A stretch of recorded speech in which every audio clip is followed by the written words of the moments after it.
Okay, so please turn your textbooks to page 560, and we're going to talk about the interesting situation.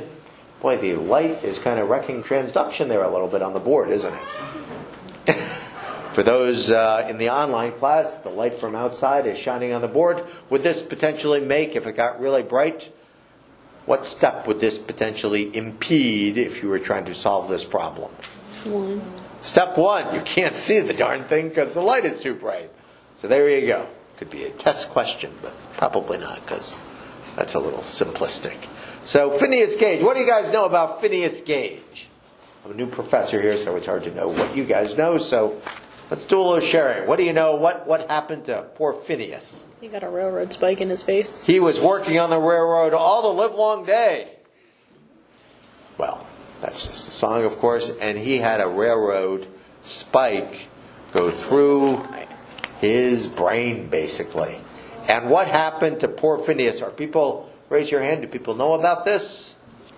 Some people do, most people do. So what was the result after this happened to Phineas? His personality changed. His personality had dramatic changes. And they left the spike in his head.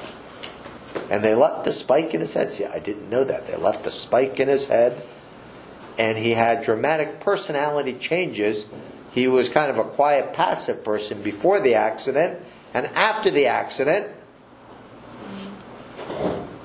Mean. kind of became mean-spirited. His personality really changed. Aggressive and angry person. Does this have anything to do? Why did I put this under? I kind of like the bright light there. It's kind of illustrating a key point. Why did I put this under cognitive neuroscience? Because it damaged the brain.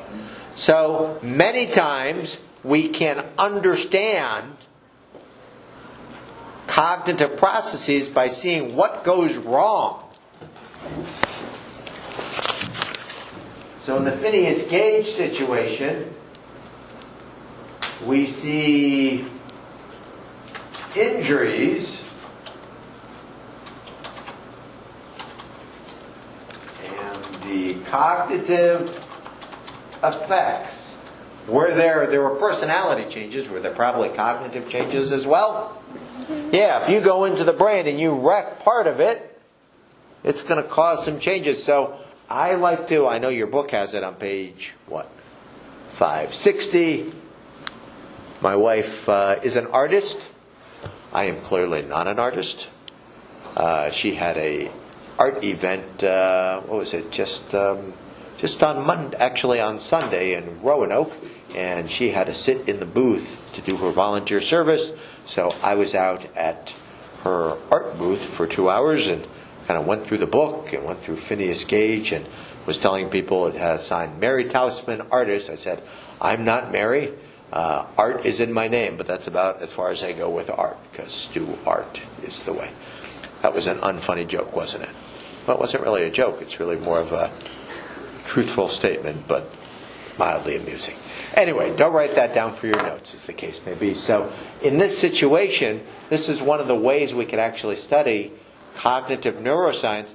This actually almost gets into a case of even clinical cognitive neuroscience, because it turns into a clinical situation where somebody has deficits and you're trying to figure things out. So I just wanted to point this out from your book. When I was there for 2 hours sitting at her booth, the light was kind of bright, but I got her one of those chairs that had kind of a canopy on top of it. I kind of went through the book, and I didn't have a notepad, so what does it look like I did there?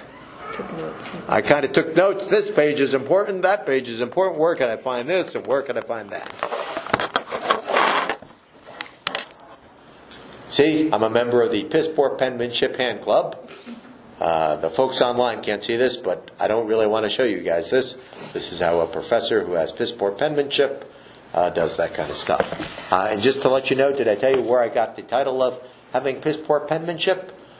When I was at Ohio State as an undergrad, we once took a van down to Florida during spring break, and we biked over the panhandle of Florida. And as we were doing that, we had to keep a notebook. I was an undergrad, and at the end I turned in my notebook, and the guy who was in charge of this 3-credit class said, I can see I have another charter member of the Piss Poor Penmanship Hand Club.